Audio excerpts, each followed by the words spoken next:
पाकिस्तान के अंदर छांगा मांगा की मंडियां लगाते हैं, जो ज़मीरों के सौदागर हैं, जो लोगों के ज़मीर ख़रीद कर पैसों के एवज़ अपनी मर्ज़ी की हुकूमत बनाना चाहते थे, उनको नाकाम कर दिया इमरान ख़ान ने। इमरान ख़ान ने पाकिस्तान के अंदर एक नई नज़रिए की असूल की सियासत को बहाल किया है और पाकिस्तान के अंदर हमेशा हमेशा के लिए लूटों का रास्ता बंद हो गया है।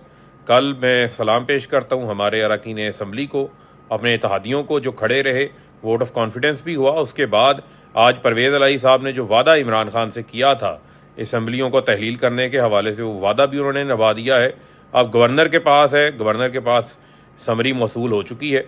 फौरी असम्बलियों को जो है वो तहलील किया जाए, इसमें वक्त ज़ाया ना किया जाए।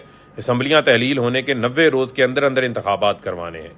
अब ये उनको देखना है कि क्या 60% पाकिस्तान में इंतखाबात होंगे या पूरे मुल्क के अंदर इंतखाबात होंगे। मैं समझता हूँ इस वक्त पूरे मुल्क को इस्तेहकाम की ज़रूरत है और इस्तेहकाम का वाहिद रास्ता जो है वो इंतखाबात हैं और इंतखाबात पूरे मुल्क के अंदर आम इंतखाबात होने चाहिए।